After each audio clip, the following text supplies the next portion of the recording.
Dear friends in Dhamma, we are going to start the second Dhamma discussion of this Kalalgoda English medium retreat. So we have received 2 questions, 3 questions.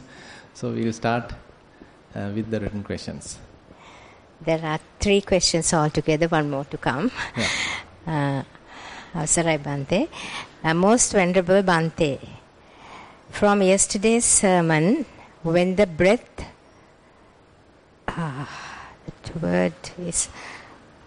I cannot read that, it's scribbled, Bhante, but it's like ceases, like from yesterday's sermon, when the breath ceases out and becomes non-existent, I am able to maintain awareness, concentration at the nostril. But I feel a slight rising and falling of the abdomen, almost negligible but still present. Should that disappear as well? So may I know who has written this? There's more to that question, Bhante. There's some more. Okay, yeah. Shall I finish reading? Okay, no, you can go ahead then. Yeah. Regarding yesterday's conversation on that's a different subject. Would you want to take this first? Maybe then. Can you come a little forward? Yes, please.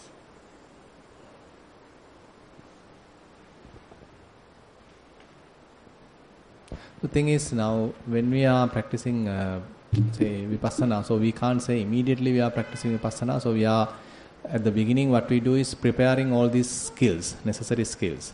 So we have effort, and then we have mindfulness. As a result of the development of mindfulness, now we gain the concentration. So that concentrated mind is what we discussed yesterday. So it's to some extent we can even maintain that without an object, almost like. But now we have to realize what is the reality in a way. So that's why we are keeping a sort of observation. So various bodily phenomena. So they are arising, and we are keeping our that developed skills onto them, and then we are able to recognize their true nature. Because they themselves are showing their true nature. So we are now ready to observe it. So then as a result of this observation, then we are developing inner kind of a knowledge, kind of an insight. So the result of that insight is to have a kind of a dispassion in our mind. So you need to see whether you are in the first stage, where you are simply still developing the, skill, the concentration skill, or you already have developed some amount of that skill, and now you have already started the observation of various phenomena. As a result of that, now all the phenomena appear like blurred, and they are not vivid, they are not really, showing their kind of all that demarcations. Rather, everything like become a flux. And now mind is somewhat dispassionate, and it almost like disappeared and now remain relaxed. So this is another level actually we are talking. So which one are you in? As in, I'm not like consciously thinking of anitya dukkha and anatma, not like that. Sorry. As in, like I feel that the breath thins out and like it disappears, but there is a slight, like I can feel the movement of the abdomen, the rising and falling. Right. What I wanted to know was like that also has to be disappeared. Should that also disappear completely? No, the thing is that's why. So when you are talking about the first stage, where we are preparing our skills. So when breath disappears, if these things are very much like available, now we start using these phenomena as our kind of different phenomena to start our Vipassana. So at that moment we need to, rather than being with the breath, now we better come to the phenomena and start observing them. So on the other hand, if we already done that, now let that also disappear and then relax. Just keep the mind without any kind of an attachment, without any kind of an object. I suppose more towards the first stage. First stage? Yes, So what are you experiencing during walking? Walking, it's compared to sitting meditation, Bhante, I don't experience a lot. It's a fairly baseline concentration. I just kind of do it actually to break up the sitting sessions. Like it's not very effective in my case actually. You mean your walking is not that very effective? Yeah, I feel that there is not much of an improvement. Like There. So how about, say, now you are coming here for a long time. Are you practicing at home also? With considerable gaps are there, Bhante. Like not much. Not much. Yes. So not in the daily other activities also? Not unable to do the practice lies? Kind of doing some kind of observation as such? Observation I do, Bhante. No, like observation in the sense now using this concentrated mind, are you observing various phenomena? Yeah. Or looking at the mind, how the thoughts are coming and going? Yes, that I am able to do, Bhante. But every day, like 30-40 minutes for meditation, that doesn't happen daily actually. Right. Is it happen at least weekly? Sometimes, Sometimes, yes. Yeah. Okay, now when you are observing your mind, what is your observation? Is it continuously thinking, or you experience continuous kind of blank, complete absence of thoughts? There are like moments of complete absence of thoughts, like sometimes for a considerable period of time. That means say 15 minutes? Not that long, probably 7-8 minutes. 7-8 minutes. Complete absence of thoughts you can experience. Yeah. So now while sitting, can you come to that level today? Yeah. Can. Okay. Right. Walking, it's not very... Walking meditation, it's just walking. Now, like during the sitting, let's clarify this. Then during the sitting, how you approach this state? So what is the mechanism you are using? With Anapanasati, it comes quite like after a few minutes it comes. Yes. So there are no thoughts. Yes. So after that, not today. What I am asking is several years ago, several months ago, after Anapana almost like subsided. So have you ever done a thorough investigation of different phenomena, various element characteristics as we are discussing? Yes. Or maybe feelings, or maybe thoughts. Yeah, like you have done that? Yes, not today, but in the past, yes. Okay, fine. So that's what. So that means certain amount of that part has completed. Now whether we need to see what we are experiencing today is a combination of all these, this gathered knowledge, concentration, effort, all that is contributing towards the, say, this unattached state of the mind. So that's what we need to see. If it is the situation, then you better keep it as it is without now again putting your attention to the phenomena. So that we need to be very careful, because otherwise what happens is again and again putting our attention to the phenomena without knowing that we have the capacity to keep it completely independent, completely released, completely freed. Now if you can simply keep your attention completely freed, just maintain it there.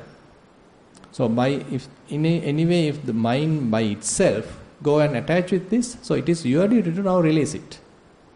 It is not you are purposely putting your attention to phenomena. Rather, automatically if mind go and grab something, attach to something, now you have to be vigilant, okay, let me free it. So as much as possible, now we are trying to maintain a freed mind. So I feel that you may have come there then. So check, even today now you can check. So while sitting, am I able to come to that state where there are no thoughts, no emotions, no huge object as such?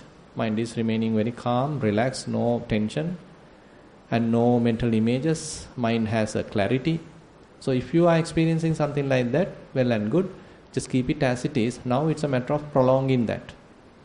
If you are staying there for 7 minutes, make it 10 minutes, make it 20 minutes. Likewise, you need to familiarize with it. Okay. So even in the walking, do the same thing. Now you don't put your attention to the phenomena. Now allow body to walk, but keeping the mind relaxed without an object. Can't you do that in the walking? Don't you come to that? Now simply walking, look at the mind. Look at the mind, how thoughts are coming and going. And during the walking, have you ever experienced no thought? No, Bhante, not particularly, no. Okay, so try that also then. So during the walking, probably you can start with observing various phenomena, what is happening to them. Slowly, maybe observing various feelings, what is happening to them. Then you start observing your mind, let the thoughts come and go, observe that. Then there may be gaps in between thoughts, and recognize those gaps, spaces, and allow them to expand. Okay. Yeah.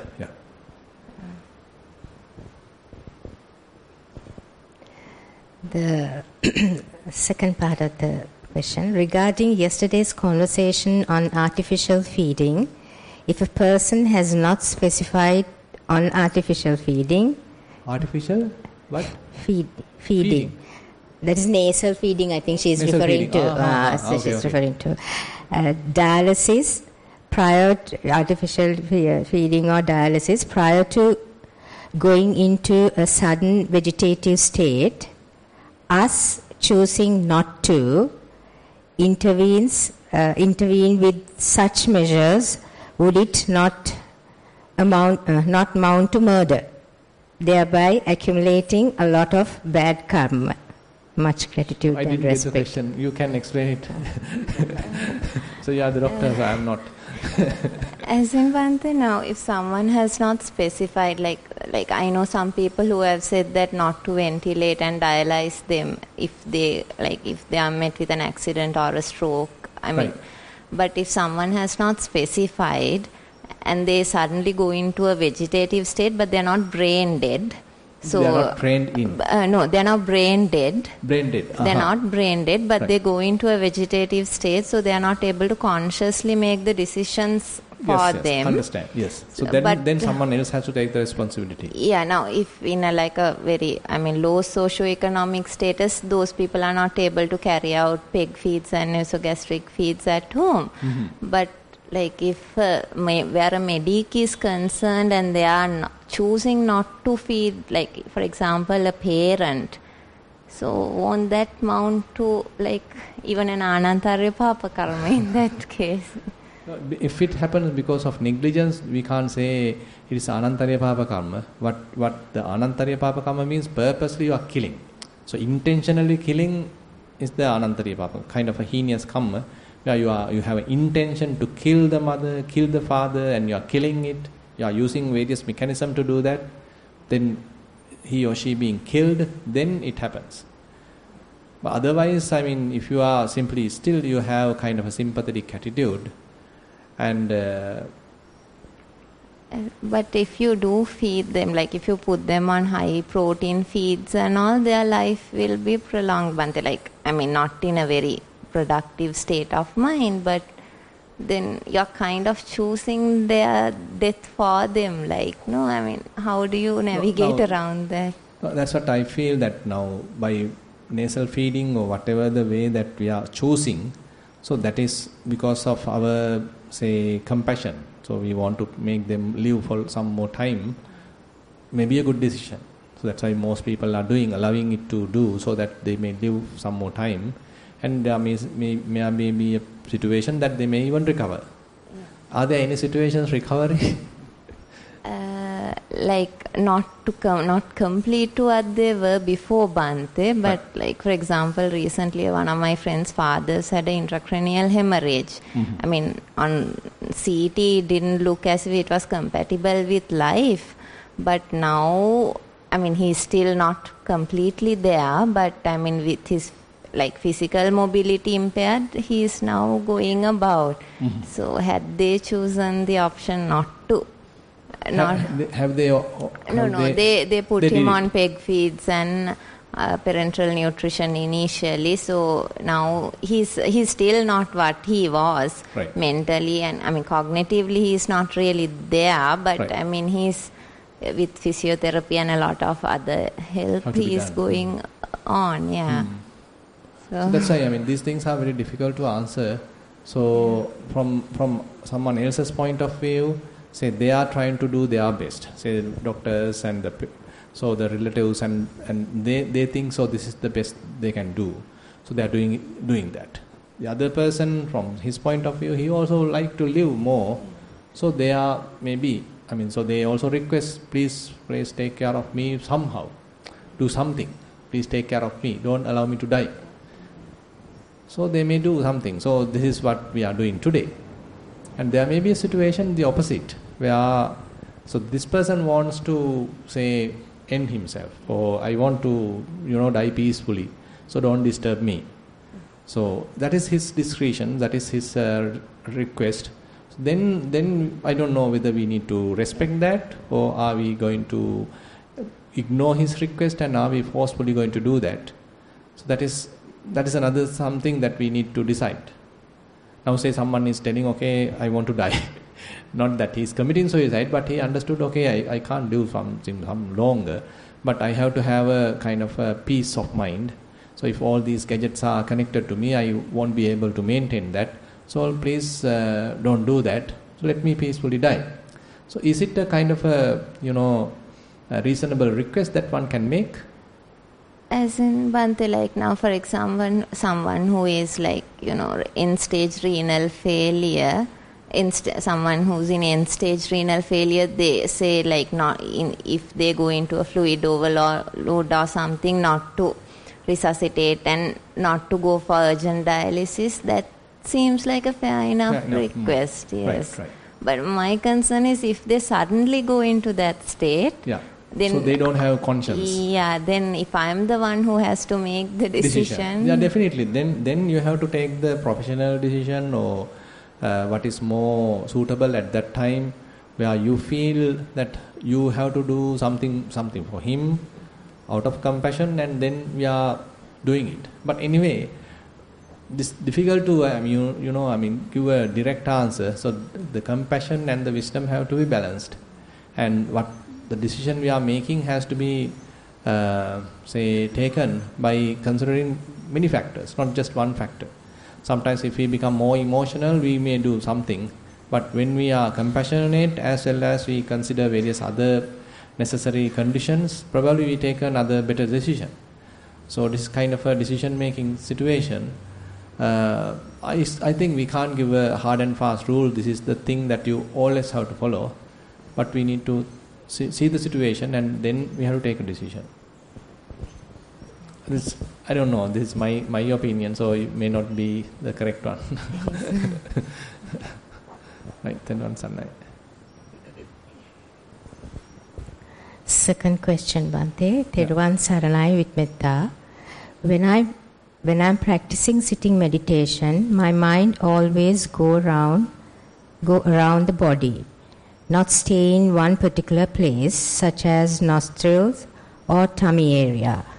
Wherever it finds a place with some sensation, mind realize that and move around the body. Likewise, I can stay for a longer period, for example 15 to 20 minutes. But my mind gets stressed if I try to keep it at one place.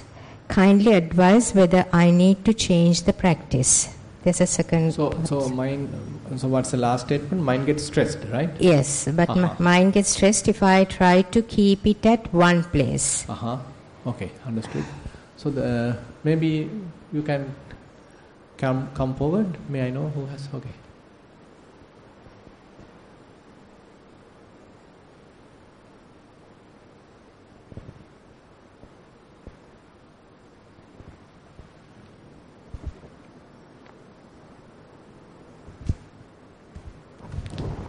Yeah, Thero Sanai.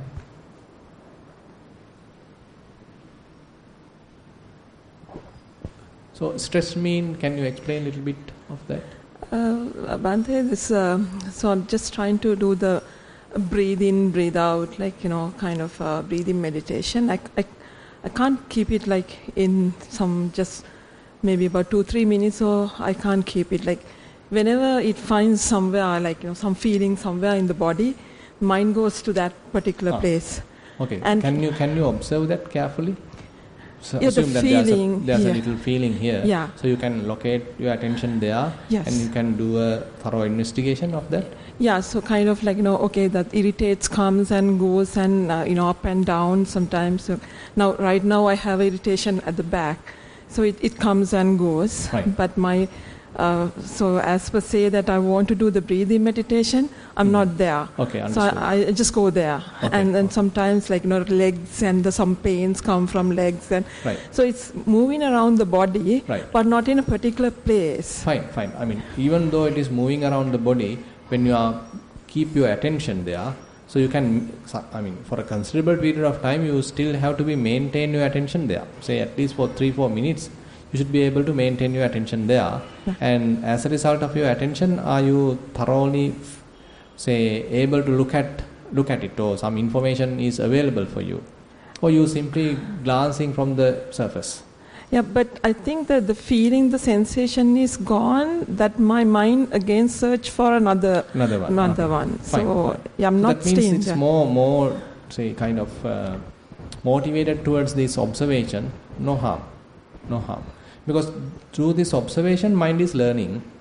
One thing is the Vipassana point of view, other thing is this observation itself is developing certain amount of concentration.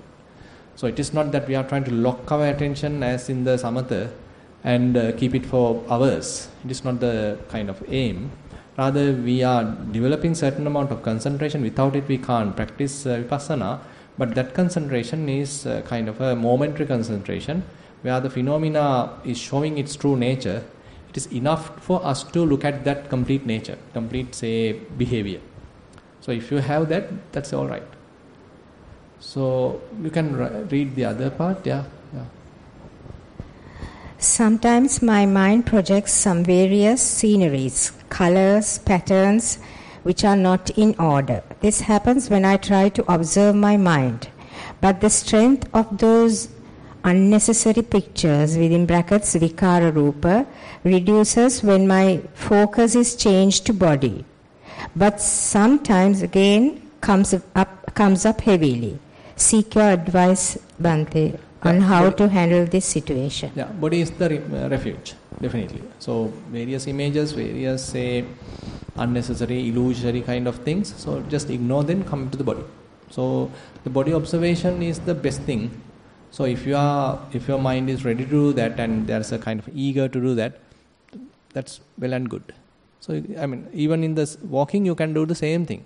So various phenomena are there. In the walking, you can give some training to the mind, where you are looking at your right foot and observing whatever the phenomena are available mostly in the soles, and then you are switching your attention back to the left foot and seeing the situation in the soles. So likewise, this would be another training for you, so that the same kind of a skill being developed. Now you are anyway jumping from one place to the other place and start observing. So that will be a kind of a blessing for the sitting practice. So no need to, if you can do this successfully, no need to go to the Anapanasati. So this itself will give you a better chance. And ultimately, sometimes you might feel after some time, after several weeks or months, I don't know, that mind wants to even look at stay longer than right now. Say right now, assume that it wants to stay maximum 5 minutes looking at a particular phenomena. Later, as a result of this practice, it will ask you, okay, let me stay there longer. Maybe 10 minutes, maybe 15 minutes. I don't need to jump to another one. There's more interesting, subtle information here. Let me observe that. So such a request can happen from within your own practice. That means things are happening properly. Yeah. Thero Sanna. Third question, Bhante. Most Venerable Bhante, I was meditating for few years, and sometime I started by looking at thoughts. Sometimes start by looking at the body. When I start the meditation, I observe whatever I heard, feel, or anything. At the end of the session, I feel calm or sleepy. Even if I miss the meditation few days, I can do as usual when I sit for meditation. Only problem I'm having now is I feel that I'm losing my interest of meditation, because I can stay calm for few days even if I do not meditate. But after few days, I feel the difference. When not doing it, I know that I should continue daily. Can you please give me some advice to motivate myself? Theruvan Saranai. Yeah, may I know who has written that? You are the one. Okay, I felt that. So I can understand this because as we can't see much information of different phenomena, so we can become little dispassionate even towards the meditation. It doesn't give you a lot of interest, it doesn't give you a lot of blissful experience. It's very much like equanimous, and things are fading, and it's not luminous or something like that.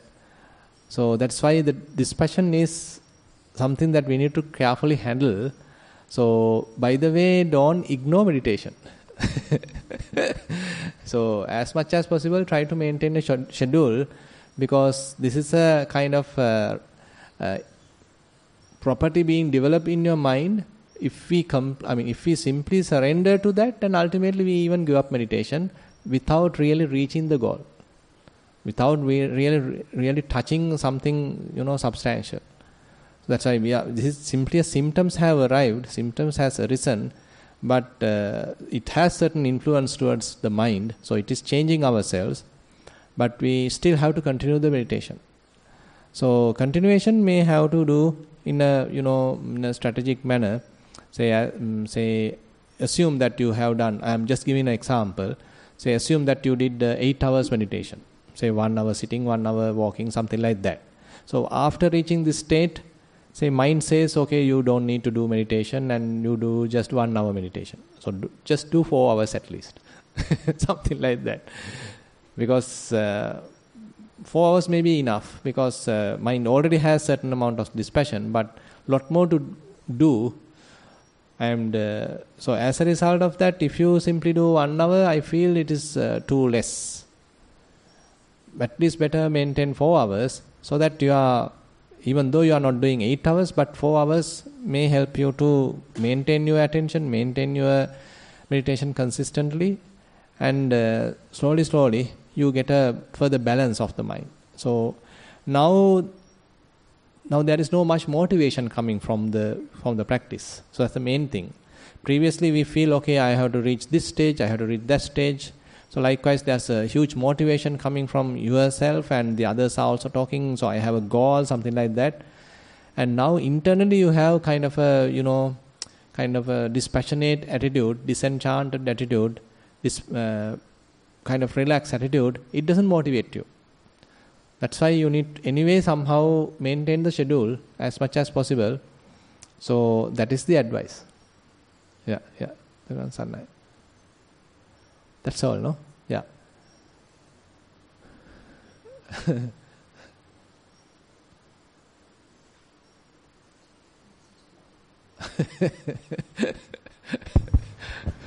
Bhante, I have a question about meditation. So this morning I wake up early, and the first thing I did, I had a shower. When I was mindfully having a shower, and then get ready to 4 o'clock to go out in a part, it was dark.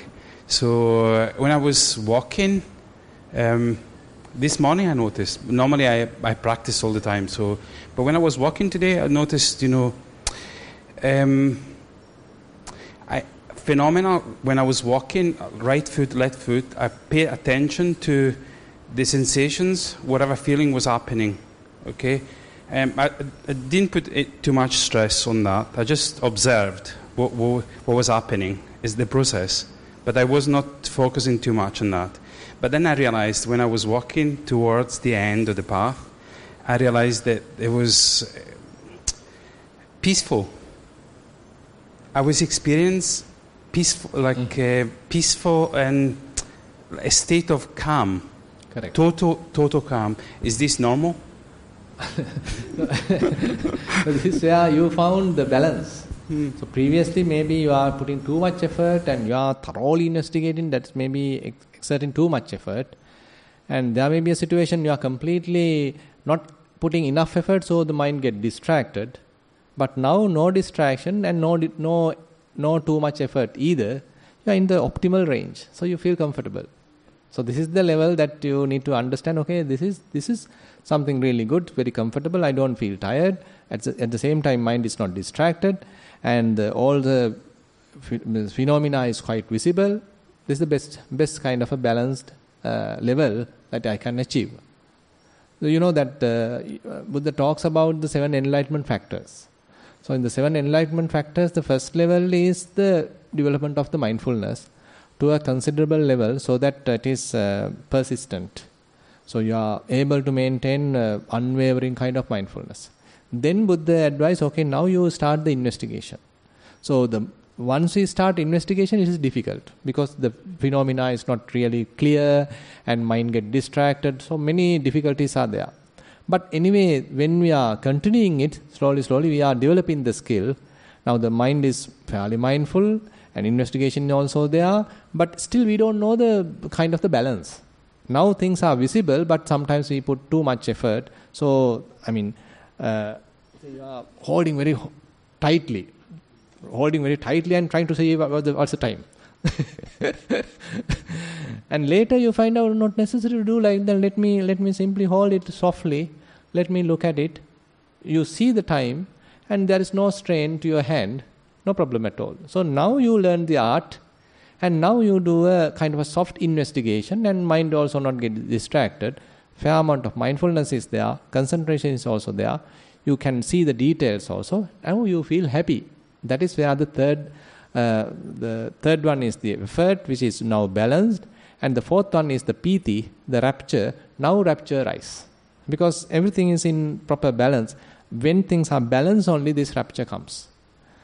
And rapture actually takes you to passaddhi, body tranquil, and the mind also tranquil. So you feel that now the things are happening very smoothly. You are come to the sukha, where a comfort, happiness is there. So while you're going through this practice, you are the ones recognizing, okay, there's a little change now. Previously I was in a little grumpy kind of a road. Yeah. Now I have come to the carpet road. No. That's another question related also about meditations. Okay, so this is what happened today. But normally when I practice, I normally do 20 minutes before. And I noticed when I wasn't practiced at all, when I was not practicing, that my day was different. Your day is different. Different, see things totally different way. But when I practice, I see like it's like it feels like people, when people die, and we say to people, we wish them to attain nibbana. But the reality is, I think, in this life, I think I experience nibbana. Exactly. We can experience nibbana. Why is it so such a big deal for people to wish them to reach death. nibbana once somebody's died? But in this life, we can experience nibbana. So that's why that is the wrong thing, wrong notion. So we wish people you attain nibbana. So it's very much like we are wishing them attain nibbana after death. Yeah, but so that is not the Buddha's teaching. But I experience in my daily life, Exactly. when I practice well, things I do, sometimes things happen. People give me dana, people do things. I always have a good intention, so I have a great. Obviously, I practice Arya Ashtanga Margya, so the 8 Noble Path. So I stick to that all the time. Even when people insult me, I say that's fine. I don't argue, Correct. I'm silent. When Correct. somebody says something, that it's wrong, I only correct them if they're really bad. If somebody has a wrong view, I just Keep quiet. I just keep quiet, until if they provoke me, then I just say to them, samaditi, it means right intention, right understanding. Correct. And if you do something with arming or say something provoking someone, that's michaditi. Mm-hmm. It's not right intention. So I keep quiet when they do that. Correct. And they get a message. Correct. Very simple. Exactly. Silence is the best answer. Yes. Why not? Very good. So that's the exact thing we need to do. That is the exact thing we need to follow. Where now even when the defilements are so now the 5 hindrances you are familiar, right? So the sensual desire, the lustful desires, so they are the ones burning the mind. So when we are able to let them go and keep the mind relaxed, calm, so that is nibbana. That is one level. Say then the angry thoughts are burning the mind, and you recognize that, you keep them aside. Again, you are to some extent you are in a nibbana. Say the laziness, drowsy, so it's very much like a muddy and stale kind of thing. That is also not the thing. So you have to rise up and you have to be vigilant, you have to be wakeful. And so we are maintaining that. And on the other hand, there are certain times we are regretting about something happened and where various difficult thoughts are coming, worrying coming, not in the Nibbana. So we have to let them go, we have to come back to the middle. And if there are doubts, perplexities in the mind, still not in the Nibbana, so you have to come to the middle. So likewise, so it's a kind of a gradual calming down. So we can't say, even though now these 5 hindrances are there, we are in the perfect Nibbana. But comparatively, now I am in a better position. And later, now we practice Vipassana also, so that now we are getting some support from the wisdom also. So as a result of the support of wisdom, now previously assume now if you want to come to this level, this kind of relative Nibbana, assume that it took you half an hour. With the support of wisdom, now you can reach there within 15 minutes, something like that. Now more and more wisdom power or wisdom support is coming. Now slowly you are coming to another level of release in your mind. Now even though various disturbances are there, previously you are unable to maintain your mind in a relaxed position, but even when the disturbances are there, now you feel, I can maintain my mind in this released state. You can see things, but mind remains calm. You can hear things, but mind remains calm. And it is not lethargic. You are not sleepy. You are not drowsy. And even though maybe thoughts are there, still I can remain my mind in the calmness. So likewise, this calmness become more and more an available state for the mind. Now you are living there or dwelling there. So as much as possible, now you can even see there is no object. There is no even object. I have nothing to hold, but nothing to foot in, but mind remain calm. So, these are gradual levels that we are achieving. Previously, in hindrances are only subsided. Then you are coming to a level, so some samadhi is there. Then you are coming to another level, say you have thorough understanding. So now the understanding has helped me to give up everything, let go of everything. Now mind has its natural, very freed, relaxed kind of a state. So comparatively, this is much better than the previous one. Previous one is really immature. Now this is a fairly mature state of release. So likewise, so the Vipassana practice helps us to achieve such kind of a gradual growth in our mind. So that's why this state, typically Buddha mentioned the term as Tadanga Nibbutī. Tadanga Nibbutī means that to the amount of wisdom we have, now we are experiencing Nibbana. It is not the complete cessation, but rather you are able to maintain an unattached mind because you are getting a thorough support from the wisdom. So wisdom takes care of avoiding all these defilements. But the moment the moment the wisdom become weaker, again the mind go and grasp. Now you need to again practice Vipassana. Okay, release it, let me come back. Release it again, come back, something like that. So that is the exact practice mentioned in the last sutta in Majjhima Nikaya, Indriya Bhavana Sutta, where once you recognize this equanimous state of the mind, unattached state of the mind, so keep it as a refuge. Recognize that as a refuge. This is the place I need to always return.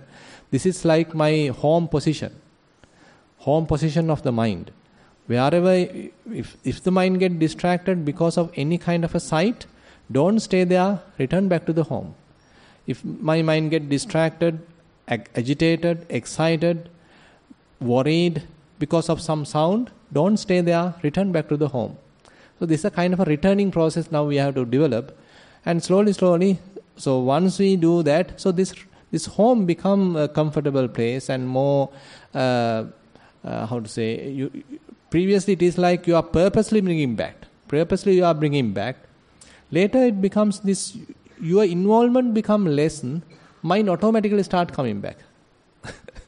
It may get drifted and you look at it and slowly it is coming back. It is not that you are pulling it, rather mind is slowly returning, something like that. Yeah. So it's very interesting how things are, naturally evolving. Yes. I also have another question, in regards, I've lost my friend, a month ago, okay? So I obviously try to avoid. I don't suffer for dukkha. I don't experience dukkha. Obviously, I know the reality. Our life. So for me as a Buddhist, to practice, I practice impermanence. So I know the reality itself. Correct. To do something to subside the mind, to stop, the mind wandering on my friend. Sometimes I don't look at the phone too much. Try to keep it to a minimum. It's also for practice reasons, so it means I don't get distracted easily. If you look at your phone, you're wandering messages and things like that, So how do I stop the mind when it reaches to a point like I'm thinking about, do wishes or an example, when I was in Anuradhapura, I did like a dana type. Okay, so what else can I do as a Buddhist person in a practical way to help my friend the other side? I don't know. As a Buddhist, I don't know. I'm not dead, so I don't know what world he is born. I know that he's born in a different world. I know that. I guarantee that. I know that. But I don't know which world is born. So I don't, unless I experience death, I am still alive. So I don't know that. So as a Buddhist, what can I do to practice to help him, like to pass? Obviously we did, Matagavastra Puja, all these things, all these ritual, traditional things. What else as a Buddhist can I do to help him? Yeah. Interesting. So Matagavastra Puja is also good. Yeah, Panwadime, all of them, yes, done all of that. So basically, once you practice, that's why we do the end of the day sharing of merits. So we have done a lot of good things. So we are practicing ourselves and we are participating in dana and many things during the day we have done something good. So we are sharing that merits with many people, whoever in need of merits and whoever the past away relatives. So then if they are in a position to happy about it, see it, recognize it, then they may receive it. Okay. There also we can't say everybody is accepting it or everybody is receiving it, because that is also not the correct thing. Yeah. There are certain situations that they are in a level, they can see it, they can appreciate it, they also enjoy about it, what we have done, the correct thing, and then they receive it. So that's the maximum we can do. We can do it in our life. Exactly. Okay, thank you. No, thank you so much. Thank you. Thero Nissarana. Yeah, so 15 more minutes available if anyone has any question. No question? Everybody silent. Can I ask a question? Yeah. Actually, it's not a question, Bhante. It's about my walking meditation. Right. Since recently, I experience only the elements like the heat, the warmth, the hardness. Today my hearing is not good. I can't hear properly. It's me or the rest of the... I was wondering why. Okay. So in my walking meditation, since recently now, we were taught Geniana, Tiyana, all that, feel. But now I only, my mind goes only for the elements, only I feel the warmth, the heaviness, and the whole body I feel only as elements. And also then I feel the mind that experience in the elements. But other than that, there is nothing happening, just walking. So should I continue the same way? Now it's recently turned this way. The thing is, I can remember you were talking something else some time back. Yeah. And this is, I wasn't into walking meditation a lot now then, Bhante. So now recently I enjoy walking meditation. So I try to walk a lot. So now recently... that's the thing. Now, even though you are not much familiar with walking, but still, if you are able to achieve what we have discussed long time ago, I can remember you were reporting that you are able to keep your mind unattached for some time now, and you are asking questions about it. So if it is the case, so again going back to the investigation of phenomena is not the point. I'm not investigating as such. Right. And again, that's what I'm experiencing. Assume that you are not investigating, but you are still keeping your attention onto phenomena. It comes. I am not thinking about that, but when I feel No, the that's the grammar. thing. That's the thing. So typically, our mind has a tendency to be with something. Yeah. Not remain independent, not remain free, but I want to attach with something. Okay. So now assume that you simply want to keep your mind relaxed, Yeah. without something. How long can you maintain there? Uh, Just for example, it may stay there for a while and then slowly leaning onto something and just hanging on with that. That is the nature of our mind. Now say for example, you being an old person, just an example. No? You are Yes, not I old. am. Yes, I am. That's So now say that your children are all married and they have gone. Yeah. Assume that husband is also somewhere, and so you now have nothing basically. Would you like to stay completely alone, or you Yes. time to time want to have a chat with your Alone. father, your mother, husband, children, Alone, neighbors, and everyone? Or Alone. Eternally alone. so that's the thing. So likewise, typically our human mind, natural instinct is that you want to lean onto something, attach with something. You want to very much like dependent on something. But the practice helps us to develop the capacity to live alone, but not feeling lonely. Yes. So you are quite independent, so mind remains quite independent and again happy, quite satisfied, contented. So that's what we need to promote.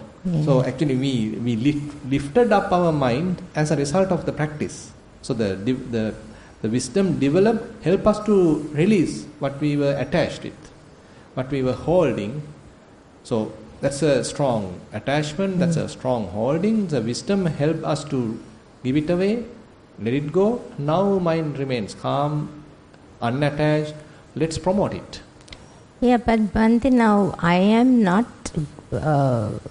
attached to these feelings. It's with not tanha mana ditti, just it comes and I enjoy more than more than I'm having a free mind. Just Being with the body. be experiencing the elements and just walking. It's very light, and I don't want to stop walking. I just want to go on. So it doesn't stress me or that I'm just looking at the elements or I'm trying to experience the elements. Not that. Right. It automatically comes. So these are my whole body's elements. Right. And then sometimes I take an effort to see the mind which sees the element, but then it's not stressful. It just automatic, and I want to continue. Fine. What are you doing during sitting? Sitting, Bhante, I do the body contemplation. I start with my body contemplation from top to bottom. Then I don't do something. I just let it go the way my meditation takes me. So starting with contemplation of the bodies, like Sangvedana, and then sometimes it goes to Anapana. Then I feel the breath in my near nostrils. So if it comes up, I just observe it, and then that also fades away, it goes away. Then nothing. Sometimes there's nothing. I'm just sitting. And How long can you stay in that nothing? Well, and then in the morning sitting, I just go on till about 2 hours. I sit. 2 hours. So yeah. So. Okay, then that talks. Okay. But then it goes and comes. Comes in and then it goes out again. Like body sensations come. So I just can't cut and write and say this amount of hours. Right. Okay. It goes here So and that there. during those 2 hours you are not sleepy. No, not sleepy, at all. I'm very fully alert. Alert. Yes. But nothing is there. No, nothing is there. Comes and then goes off. Right. But I have problem with my posture, Bhante. Now, when I sit straight, start my meditation, but I have seen Lokaswami also have also mentioned keles me unham, like you go hunch, and I feel, I know that I hunch. But then again, mindfully, I get straighten myself. That I am. So when I hunch, if I try to straighten up my this thing, Disturb. it Yes. disturbs. So That's why my advice is little different. So my advice is to have like this. I know, Bhante. That is how I also starts. But when my meditation goes on for about half an hour to 1 hour, I feel it. So I straighten up, but then it breaks my... Yeah. No, thing is, my advice is to lean onto something. So we are not leaning, no, we are just staying. So that's right. So lean onto something so that the body is completely relaxed, completely, supported, well protected. Then we can completely ignore the body. You don't need to worry about the body at all, and it's a journey with the mind. Total journey with the mind. That's it. So we don't need to take care of the body at all because it is quite comfortable, relaxed, and it's safe. I don't need to worry about it. Now I am going in a very subtle journey, totally with the mind. So Bhante, sit with the backrest, you mean? Yes. But we are not supposed to sit here with backrest. No, I mean not here. No, I mean even here you can try. You can use a chair and see. But for me, I don't know. Maybe it's something wrong with me. Yeah. Like it's sitting on the ground is meditation. No, sitting even the sitting on the ground now, just for one sitting, you can see whether it is working for you. Yeah. Because we need a kind of backrest at that level because we need to completely give up the body because we don't have time to, or we don't. It's a waste of energy to look at the body now. Yeah, true. Because it's a very subtle journey we are going through, navigating through in the mind. So very soft sensations are there, maybe images are there, thoughts are there. That is more interesting and more delicate than looking at the body. This is more gross experience. Okay. You can see whether it works for you. That's possible. Okay. Because then we are going in another level. Nothing is there. You are softly staying there, very calm, very peaceful, and completely emptiness. You know that we can't achieve kind of a perfect emptiness, but we can have a relative emptiness. Yeah. So that relative amount we can improve when the gross sensations are fairly calmed down. Less disturbances then. So you can have a fairly pure kind of an emptiness. That you can try. Okay, Bhante. Thank you very much. Much merit, Bhante. Yeah, there's a question there.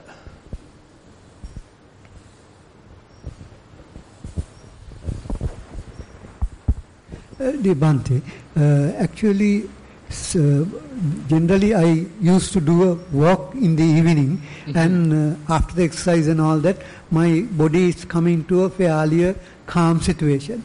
But some days I have an urge, I must listen to Dhamma sermons or go through some Dhamma or whatever, so that I used to start around, say, 7 o'clock, 6:30 in the evening and go still about, say, 8:39.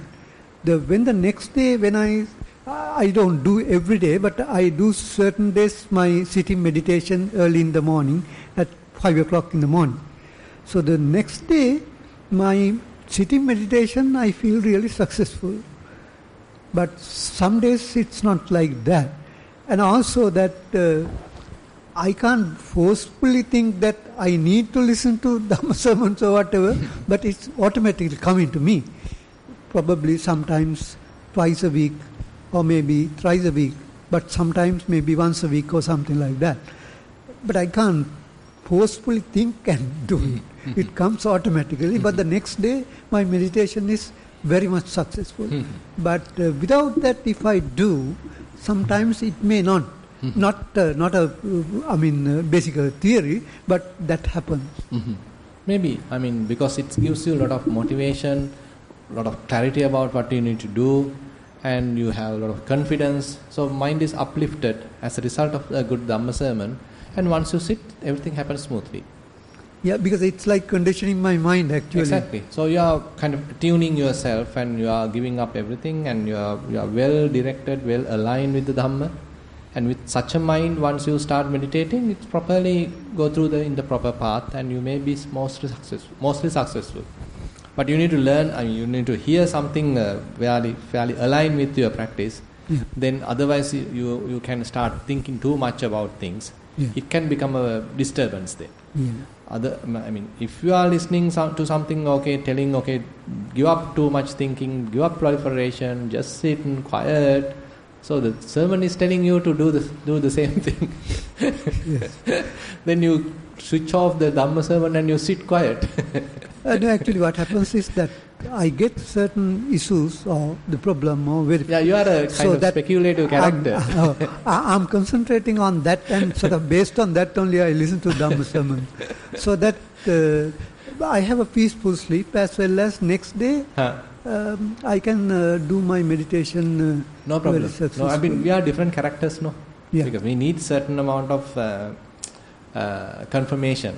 What we understood, is it well aligned with the Buddha's teaching?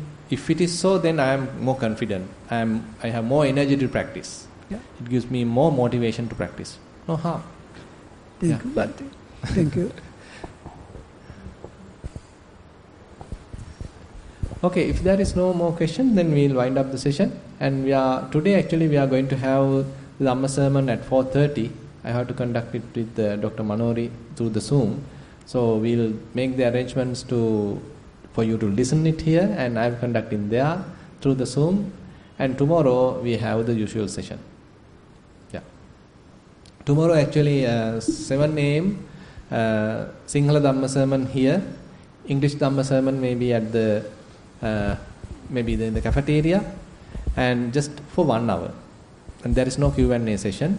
And then at 8:30 we are starting the guided sitting. Okay, little change on tomorrow. Yes.